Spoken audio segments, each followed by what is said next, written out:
all you minions and mercenaries, it's time for episode 3 of Behind the Heroes. Are you done there? Our heroes is ready to go, and she's going to step up and try to do this for me. But we're be looking at an in-depth look at the Heroes of the Storm. And as you can see, this time we've got Demon Hunter Valla from the Diablo universe, as indicated by this nice little icon right here. Now, much like Raynor from episode 1, Valla is a ranged DPS character, aka a ranged assassin in the nomenclature of this game. She's got a Hungering Arrow, which fires an arrow which seeks out and strikes multiple targets. So just kind of a homing missile that just kind of works its way through the ranks. Multi-shot, which just damages enemies in a nearby area. Oh, damages enemies in an area. It's technically going to be nearby. Vault, which dashes to a location, which is just kind of a dodge, an evade, or a pursuit ability. And her combat trait is Hatred. Gain attack damage and movement speed temporarily when dealing damage. And we got our heroic abilities, Strafe, which unleashes a fury of arrows at nearby enemies dealing rapid damage, or Rain of Vengeance, bombards an area for heavy damage and stuns for a short duration. So that's her basic abilities right there, and let's take a look at some of her other skins. As you can see, her default look is pretty stylish and imposing, and with a couple other tints if you prefer different colors, different color palettes. But we also have a Vampire Slayer Valla, which is quite a nicely done job, I think. Got all the little clips of wooden stakes and some weird vampire skulls, it looks like, on her crossbows. And definitely a different outfit, a couple of vials, I'm assuming that's of holy water, or who knows what. And that also comes in a couple of different tints. Oh, that one's very bright. And then we have Angelic Valla, which I don't know if I've seen this one yet or not. Which kind of makes her look like the other angel characters from the Diablo universe. And we got a couple different tints for that as well, which that one's... yeah. You get what you get. Let's try the Demon Hunter one, and what the heck, we'll go for the dark one, and let's give her a test run, see what she can do out there in the battlefield.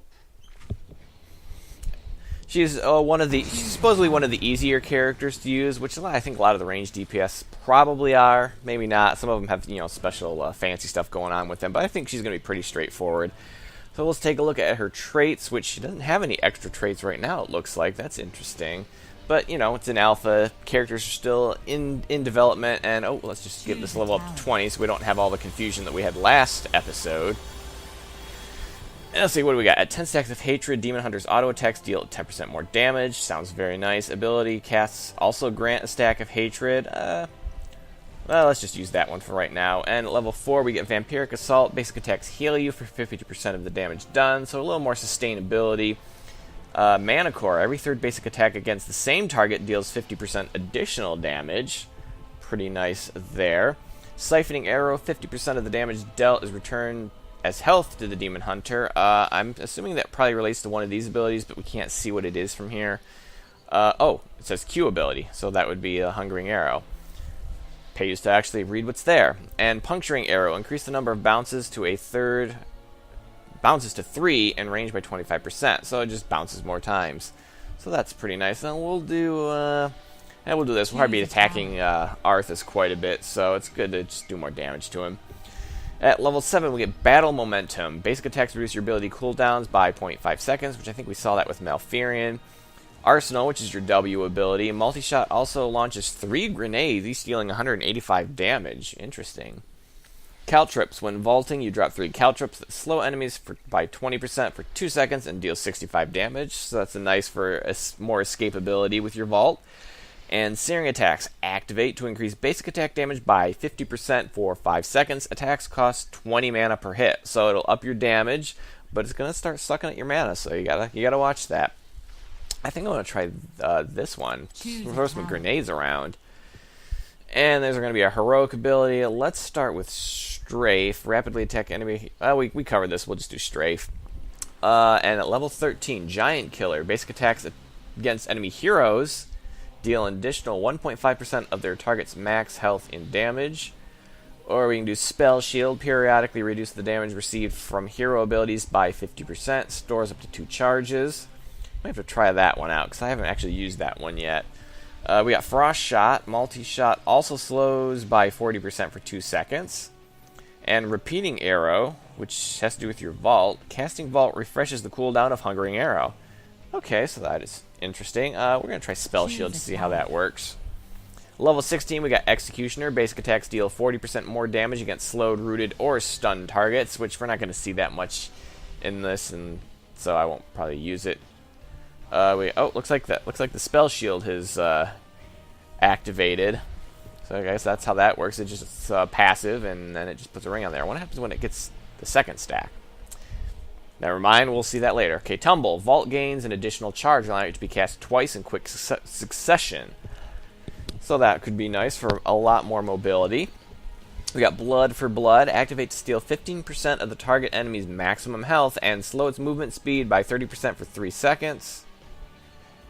So that seems pretty nice. Is there a second Spell Shield there? I seem to see a second ring going in an opposite direction, or maybe I'm just crazy.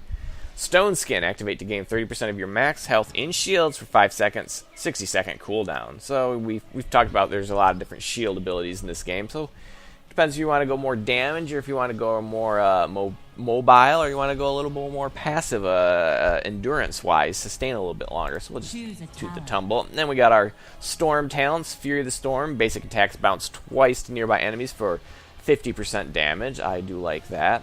Bolt of the Storm. Activate to teleport to a nearby location. And we might try that out just to kind of see how it works and check the range on that. We got Trigger Happy. Strafe does 25% more damage and has 20% more range, so those are one of our heroic abilities. And Storm of Vengeance. Rain of Vengeance now strikes 4 times, which we'll see how that works. But right now we're going to try Bolt of the Storm. Alright, Bolt of the Storm. We see we now have a new skill bar up top there.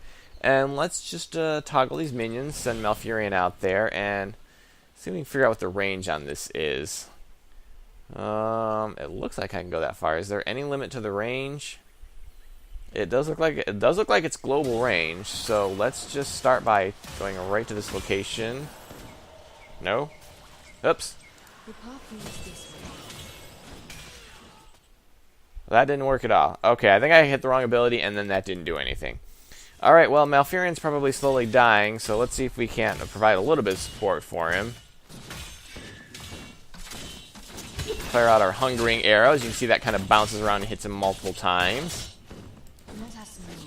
And then we're going to use a multi-shot. See how quickly we managed to save Malfurion there. So both our Q and W abilities are sort of what they call skill shots, I believe, where you actually have to aim them, as opposed to one where you might be a targeted ability. And I'm going to get right in there and be like, oh, he's hitting me, so I'm just going to vault, and we'll see if we can, vault again. Thought that was a little bit quicker than that. And now let's try our Strafe ability.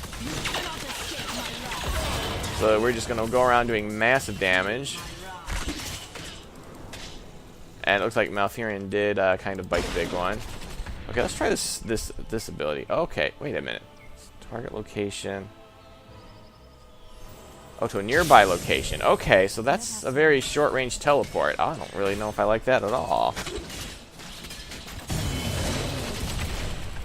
Okay, I want to get one more strafe in. So actually, we can clear the cooldown so we can just show how that works. Come on, Arthas. Here we go. Just massive damage in all directions. And one more multi-shot for good measure. Okay, let's reset the levels. And you go out and fight Malfurion. I'm gonna level us up to 10 while you're doing that. So doesn't really matter what we pick here. Yeah, there's that. Just pick ones. Okay, Rain of Vengeance. Let's try that one. I really hope they fix this mount bug, because this is really weird looking. Okay, well, there's no reason not to use this one right away. And see, just sort of a damage area straight ahead. Let's try that again. And it appears to stun him in the process. So yeah, that was a lot of damage.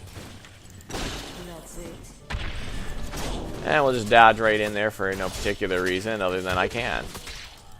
So that is Valla the Demon Hunter.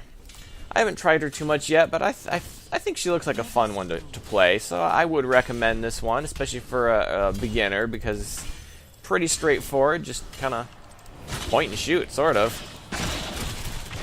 So I hope you enjoyed this look at Valla, and again, if you have any suggestions for heroes you want to see, let me know in the comment section. I'll see if I can get those to the front of the list. So I hope you enjoyed this episode, and have a day.